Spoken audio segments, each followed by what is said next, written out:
بسم الله الرحمن الرحیم. دا چې موږ جاواسکریپټ شروع کړ او مخکې مو د جاواسکریپټ په اړه باندې بیسیک معلومات واخیستل، بیا راتلو ومویل چې اپریټرز په جاواسکریپټ کې څه دي. د اپریټر یا په جاواسکریپټ کې اپریټر مو هم تشریح کړل. دغه د جملې نه نن موږ ارتمیټیک اپریټر وایو. ارتمیټیک اپریټر مو هم په تیر درس کې موږ تیوري تشریح کړې ده، اوس دلته یوازې عملی کار کوو. موږ ویل چې ارتمیټیک اپریټر یا هغه کړنې چې ابتدایي حسابي عملیو لپاره موږ یې ترسره کوو هغه ارتمیټیک اپریټر دی. یعنې ارتمیټیک اپریټر په جاواسکریپټ کې د ابتدایي حسابي عملو لپاره ترسره کیږي. اوس راځو موږ وایو چې ارتمیټیک اپریټر کې څه راځي. نو عملی کار پې کوو. لومړی راځو HTML صفحه جوړوو. ما ډریمویور راخلاص کړ. په ډریمویور کې مثلا ټایټل مو ورته ولیکه چې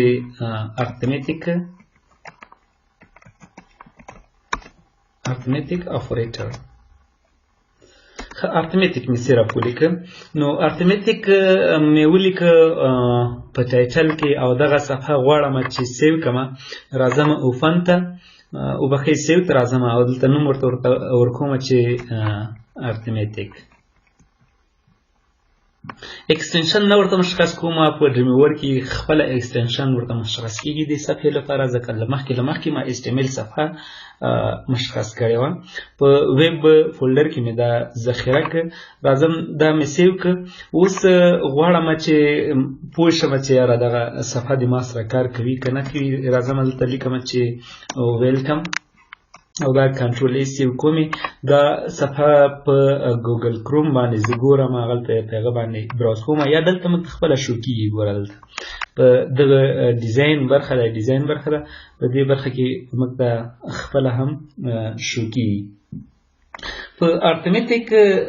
اپریټر کې دا ګورئ موږ سره دا صفحه څنګه شوله، اوپن شوله، خلاص شوله، ویلکم لیکل شوی ده. نو صفحه به څنګه ده د موږ سره کار کولو والا ده. په ارتمیټیک اپریټر کې عملې چې دي مثلا اډیشن عمله ده، د جمع عملیه ده، یا د مثلا د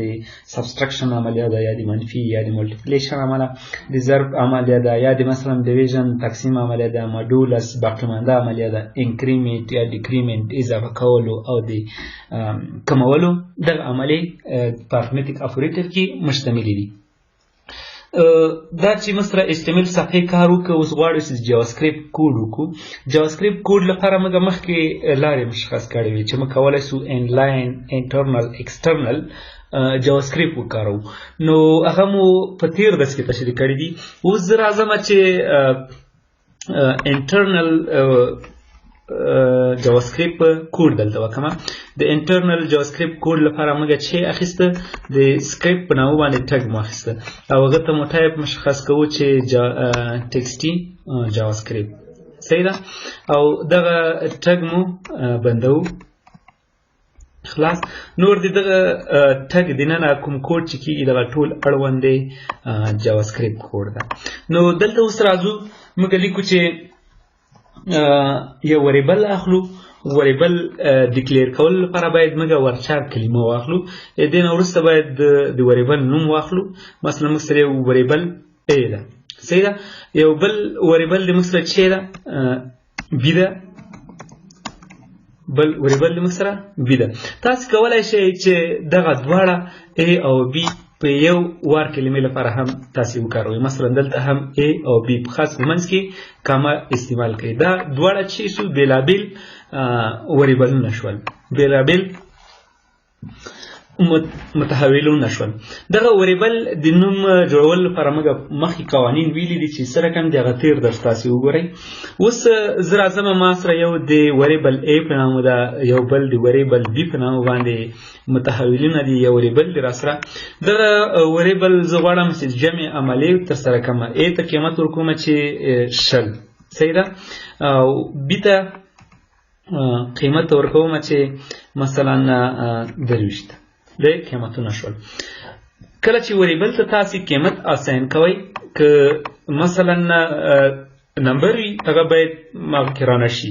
په کوټیشن کې ایثار نشي، او که چېرته مثلا سټرینګ وي باید په کوټیشن کې حساب شي او بخې ایثار شي. اوس راځو غواړم چې دغه ریزلټ یا نتیجه چې وي نو زه یو بل د ریزلټ یا آر په نامه باندې چې اخلم وریبل اخلم دغه ته به ورچار کلمه واخلو او آر به واخلو همدغه ځای کې هم کولی شي چې ته یو وریبل ته چې وکړې قیمت اساین کړي مثلا دې ته زه قیمت اساین کوم چې A جمع B صحیح ده اوس راځم غواړم چې دا ماته په سکرین باندې ښکاره شي او آوټپوټ راته راکړي باید زه د ډاکومنټ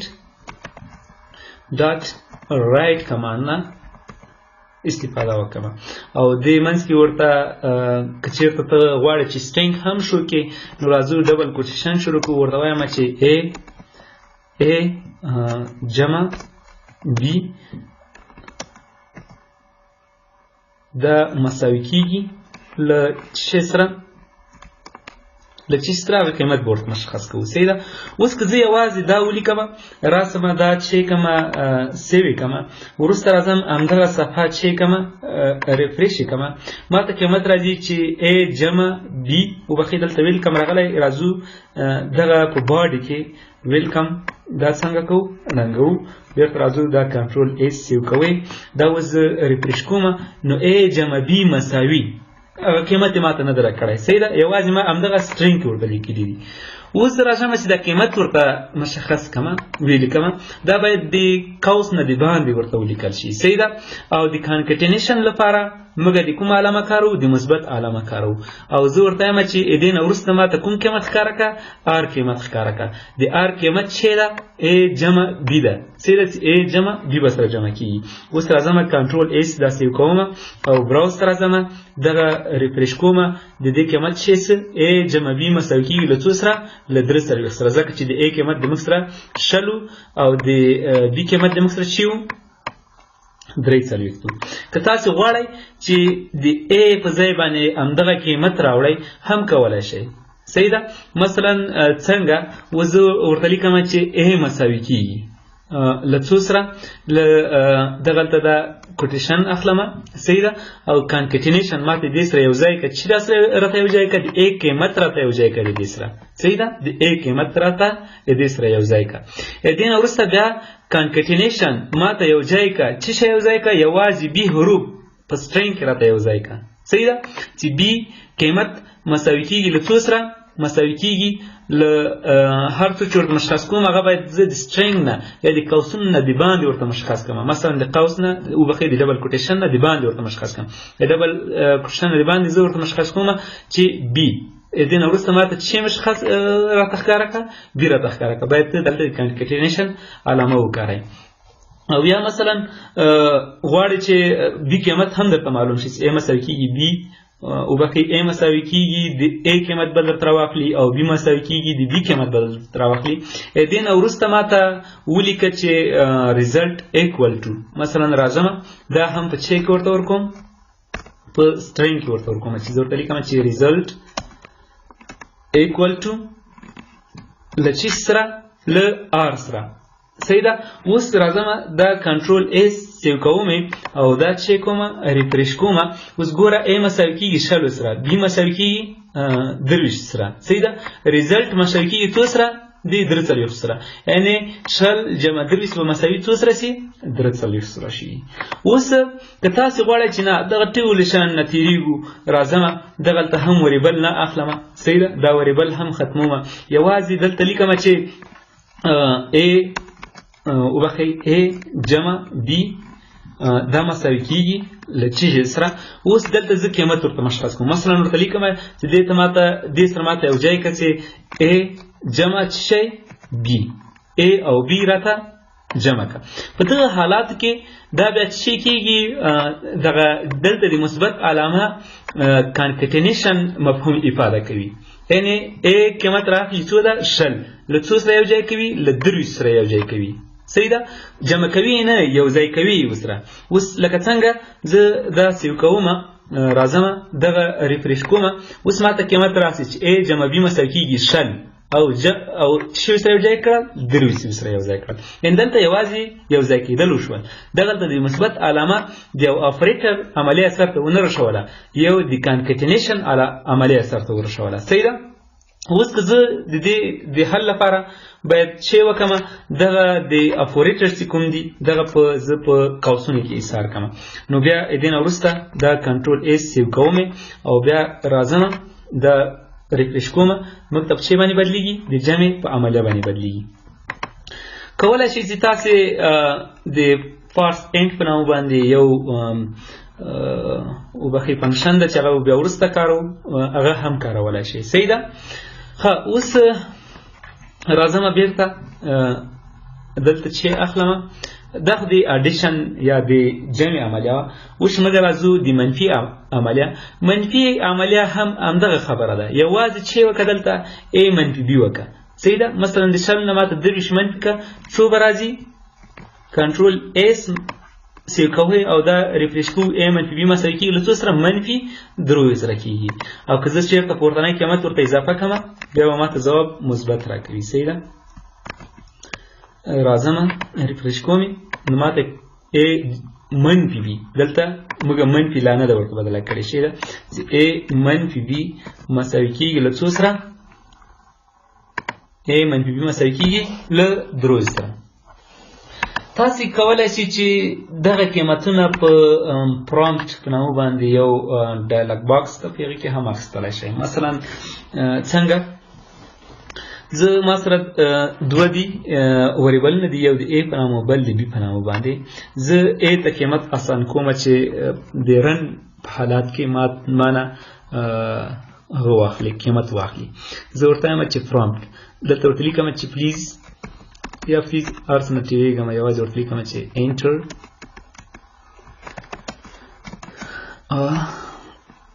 ویلیو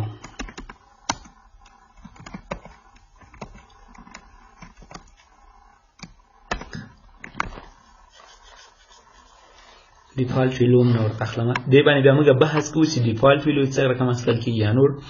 دا بیا وروسته په دې باندې موږ بحث کوو دا ټول را اخلم کنټرول سی او دلته کنټرول وی یعنی دغه هغه باکس ده میسج باکس ده یا ډایلاګ باکس ده چې موږ نه د رن په حالات کې قیمت اخلي او دلته زه ورته وایم چې د بي قیمت ماته داخل کړه اوس زه راځم کنټرول اس دا سیو کوم او راځم ریفریش ماته یو باکس راکوي په دې کې راته لیکي چې انټر ا ویلیو د a ویلیو ماته داخله کړه زه ورته وایم چې د ویلیو څو شوله 45 اوکې بیا د چې راته راځي د b ویلیو داخله کړه صحیح ده نو دلته زه ورته وایم چې څو مثلا ورته وایم چې 10 صحیح ده اوس دا اوکې کومه اوکې څو a منفي b a مې قیمت 45 ورکړی او b مې قیمت څو ورکړی څو 10 مې ورکړی نو a منفي b مساوي کېږي څو سره د 15 سره مساوي کېږي صحیح ده دا د پرامپټ په طریقه باندې شوه یا داسې مختلف په نورو طریقو باندې هم کولی شي اوس زه راځم مثلا لیکم چې ضرب صحیح ده دا دې ماته ضرب شي اوس که دې ته زه راسم چې a ضرب چې b مساوي کېږي له a ضرب b دلته به هم سټیریک یا د ضرب علامه ورته واخلو صحیح ده دا کنټرول اس کوو یا سیو کوو اوس که راشم دا ریفریش کړم ما نه قیمت اخلي چې څو 3 ضرب څو 2 3 ضرب 2 به مساوي سي څو سره a ضرب b به مساوي سي د شپږو سره همدغه شان راځم تقسیم هم همدغه عملیه سرته رسوو دا کنټرول اس سیو کوئ او بیا دا ریفریش کوو نو موږ نه قیمت اخلي چې مثلا شپږ اوکې بیا څو 3 شپږ تقسیم 3 مساوي کېږي له څو سره له 2 سره مساوي کېږي صحیح ده همدغه شان کولی شو چې موږ ماډولس هم وکاروو دې په ځای باندې چې د فیصدي علامه چې ده هغه په جاوا سکرپټ کې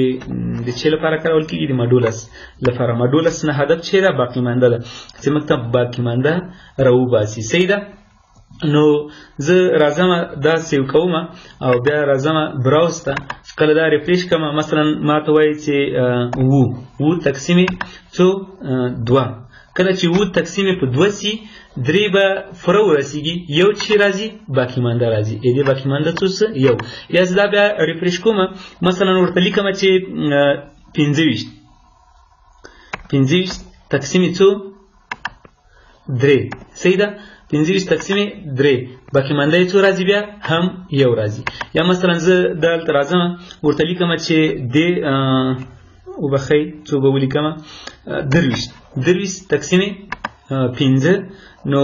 څلور به پرشي یعنی څلور در 15 شل 3 اضافه کیږي یا 3 شي راځي باقي مانده راځي زه اوکې کوم دې باقي مانده څو شوله 3 شوله صحیح ده دا چې مډول